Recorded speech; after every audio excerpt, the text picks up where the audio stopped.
नमस्कार विद्यार्थी मित्रांनो, एके एज्युकेशन महाराष्ट्र चॅनलमध्ये आपले स्वागत आहे. आज आपण इयत्ता 6वी विषय समाजशास्त्र संकलित मूल्यमापन सत्र 2ची प्रश्नपत्रिका उत्तरासहित पाहणार आहोत. ही प्रश्नपत्रिका 40 गुणांसाठी आहे. वेळ 2 तास आहे. प्रश्न क्रमांक पहिला, रिकाम्या जागा भरा. हर्षवर्धनच्या काळात युआन श्वांग हा चीनमधून भारतात आला. सारनाथ येथील अशोक स्तंभावरील चक्र भारताच्या राष्ट्रध्वजावर झळकले आहे. 3. कोल्हापूरचे त्या काळातील नाव कुंतल असे आहे. 4. रामायण हे महाकाव्य वाल्मिकी ऋषींनी रचले. 5. गणितातील शून्य ही संकल्पना भारताने संपूर्ण जगाला दिलेली एक मोठी देणगी आहे. प्रश्न क्रमांक 2. एका वाक्यात उत्तरे लिहा. 5 गुण. मौर्य काळात कोणते व्यवसाय होते? मौर्य काळात शेती, व्यापार आणि विविध उद्योगधंदे हे प्रमुख व्यवसाय होते. 2. दक्षिण भारतात कोणत्या प्राचीन राजसत्ता होत्या? उत्तर: दक्षिण भारतात चोल, पांड्य आणि चेर या प्राचीन राजसत्ता होत्या. 3. प्राचीन भारतातील विद्यापीठाची यादी करा.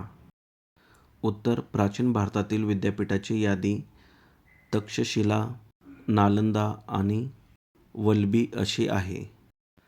पुढचा प्रश्न, न्यायव्यवस्थेच्या शिरोभागी कोणते न्यायालय असते?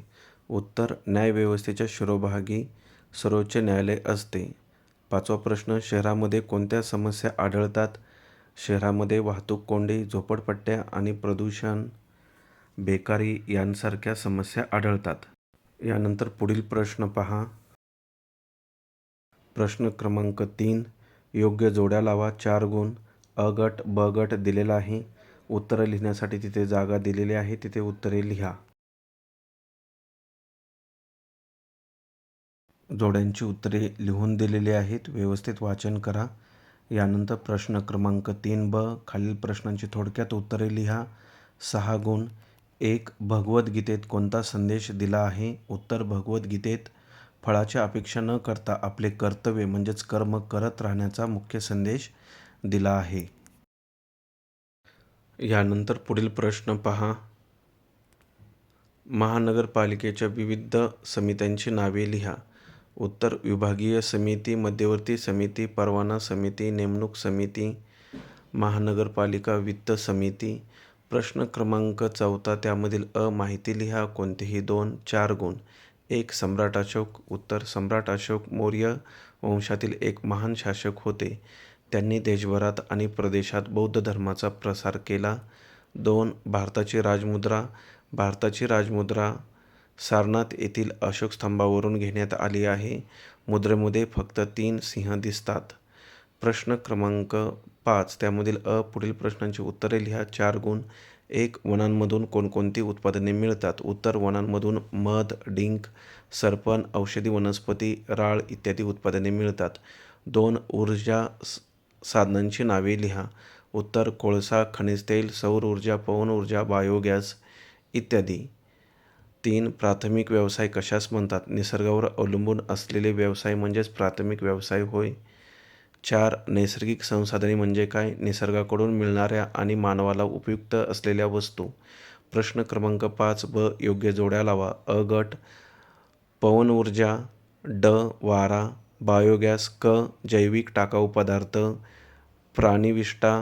प्राथमिक व्यवसाय. अ उत्तर म्हणजेच शेती. सौर ऊर्जा. ब. सूर्य. प्रश्न क्रमांक 6 अ, गटात न बसणारा शब्द ओळखा. 4 गुण. शंख, मासे, खेकडा, जहाज. जहाज. शेती, मासेमारी, लाकूडतोड, अध्यापन. अध्यापन. कोळसा, सौर ऊर्जा, लाकूड, खनिज तेल, लाकूड.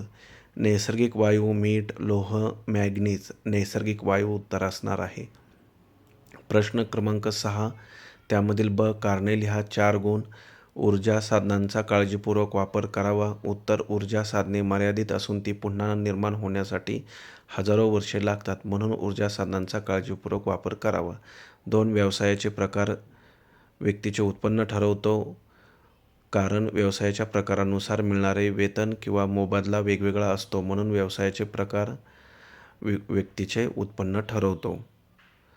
अशा प्रकारे आपण संपूर्ण प्रश्नपत्रिका उत्तरासहित पाहिली आहे. धन्यवाद. जर तुम्हाला हा व्हिडिओ आवडला असेल तर प्लीज लाईक करा, शेअर करा आणि आपल्या चॅनलला सबस्क्राईब करा. तसेच इतर विषयांच्या प्रश्नपत्रिका हव्या असतील तर आपल्या चॅनलच्या प्लेलिस्टमध्ये सर्व पेपर उपलब्ध आहेत, नक्की पहा.